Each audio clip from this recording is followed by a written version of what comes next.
Dalawa na ang naitalang sugatan sa nasusunog na tatlong warehouse sa May Kawayan, Bulacan. At kaugnay ng balitang yan, makakapanayam natin si GMA News stringer Romel Ramos. Magandang tanghali, Romel. Magandang tanghali, Rapi. Kumusta na yung pag-apula dyan sa sunog? Kontrolado na ba yung apoy? Contained na yung sunog pero hindi pa rin kontrolado, Rapi, dahil dun sa mga chemical sa loob na nasusunog na warehouse. Ano ba yung mga naka-imbak doon sa warehouse na yan? Yung unang warehouse na nasunog, ito ay warehouse na nagdadama ng mga chemical. Solvent daw, Rapi, pero hindi pa matukoy kung anong uri ng mga chemical.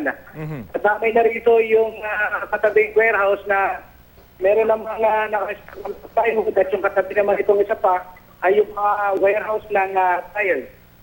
Dahil ba dyan, Romel, kaya may naririnig na mga pagsabog? Yun ang mga binabanggit sa atin? Yes, Rapi, yung narinig mo na yan, pagsabog pa yan mula doon sa nasusunog yung warehouse ng solvent. Malayo ba yung mga kabahayan dyan at wala namang maapektuhang mga residential areas sa Romel? Malayo naman, Rapi, itong lugar kung saan may sunog. Ito yung National Park. Ito yung lugar kung saan pinagsama-sama yung mga iba't ibang uri ng mga factory at warehouses. Yung dalawang nasugatan, Romel, kumusta yung kanilang kondisyon? Sa info na nakuha natin, Rapi, sunog yung muka at katawan, malaking bahagi ng katawan itong dalawang biktima na nakilala lamang sa pangalang Romeo at Jesus.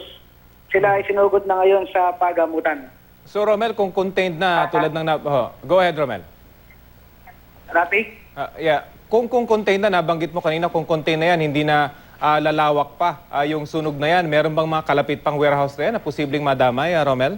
May mga katabi pang warehouses ito na pwede pang madamay. In fact, binabasa ng mga tao dito yung padyan ng kanilang warehouse para ma-avoid na madamay. Ngayon, hindi pa masabi nitong Bureau of Fire Protection, itong si Fire Senior Inspector Christopher Lumiwes kung totally ba ay maapula nila ito anytime. Pero pinag-aaralan nila ngayon, Rapi, yung paggamit din ng chemical sa pag-apula ng apoy. Sapat naman ba yung bilang ng mga bumbero para maapula yung sunog na yan, Romel? Sapat yung mga bilang ng bumbero, pero sinabi nito nga si Fire Senior Inspector Lumiwes, ang problema nila yung supply ng tubig. Kinakapo sila ng supply ng tubig dito sa area na ito. Romel, nabanggit mo, pinag-iisipan pa nilang gumamit ng chemical. Pero alam naman natin na, mga thinner na nga yata, di ba? Yung nasusunog dyan. So talagang kailangan na ng chemical. Hindi pa ba sila nagdedesisyon na nung gumamit na nga nitong chemical na ito, Romel? Paparating pa lang, Rapi, yung chemical. Pero ganun pa man, hindi pa rin sigurado sila kung gagamitin na. Pag-aaralan pa raw nila yung sitwasyon ng sunog. Ang ibig bang sabihin nito, posibleng patupukin na lang, kumbaga, itong warehouse na to at hindi nagamitan ng chemical. Dahil alam natin, mahal itong chemical na ito, hindi ba, Romel? Hindi din na Rapi, saka chemical din yung paggagamitan nila. At ito, may mga pagsabong pa rin hanggang sa ngayon. Yung mga bumbero, kumusta naman? Nasa ligtas na mga area sila? Baka naman madagdagan pa yung dalawang nasugatan na Romel. Maayos naman yung pag-respond dito. Wala namang tayo nakikita ang sugatan sa kanila. Pero bagamat, pero may paiba-iba yung lakas ng pagsabog, Rapi. Kung isa talagang dumadagundong itong area.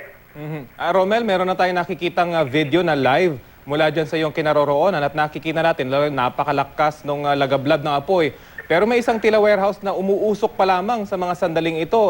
Pareho lang ba yan o katabing warehouse na yan ang nasusunog, Romel? Ito mismo yung warehouse na pinagmulan ng apoy. Ito yung warehouse ng solvent. Ito yung pinagmulan mismo ng sunog kanina pa. Ito yung pinakamalakas ang usok. Napakakapal na yung maitim na usok. Ibig sabihin talagang kumbaga nasa kalakasan pa yung sunog na yan. Yan din bang binabanggit sa'yo ng mga bombero dyan, Romel? Oo, Rapi, mula nang dumating kami rito kanina, hindi pa napapago itong lakas at itim ng usok. Romel? Rapi? Yes. Yung kapal na usok na yan, of course, binublow yan ng hangin, ano? Pero hindi naman ba maapektuhan yung mga kalapit na mga kabahayan, bagamat malayo ito, malayo maapektuhan ng sunog. Pero itong usok, ito ba'y makakaapekto sa mga kabahayan dyan, Romel? Yung sa apoy, nadamay na nga yung katabi nitong warehouse ito, yung kaliwa at kanan niyang mga warehouse. Pero itong usok naman, yung makapal na usok na ito, hindi naman ka bagsikan yung masamusang na amoy mula sa chemical. Pero talagang marirecognize mo talagang chemical yung nasusunog dahil masakit na sa lalamunan kapag nababad ka dito sa nag-expose ka mabuti dito sa usok eh.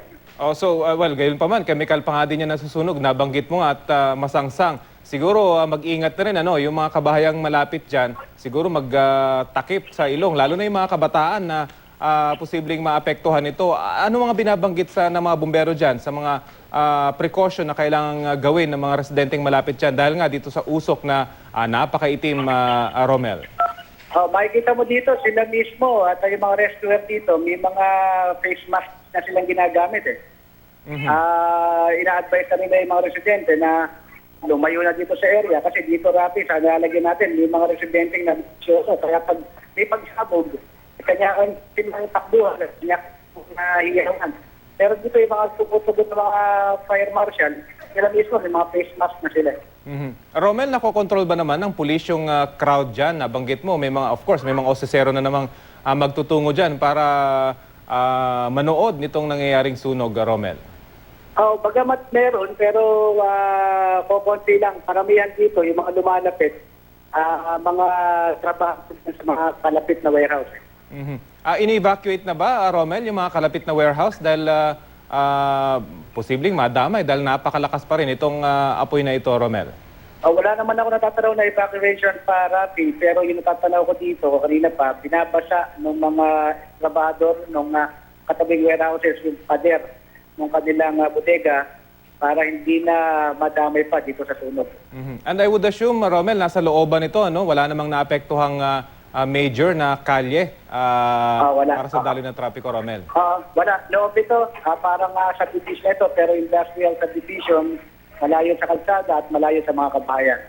Okay. Sige, Romel, siguro babalikan ka namin para sa iba pang update patungkol dyan sa sunog, lalo't napakalakas pa rin nito nangyayaring sunog dyan sa iyong kinaroroonan. Maraming salamat sa iyo, Romel Ramos.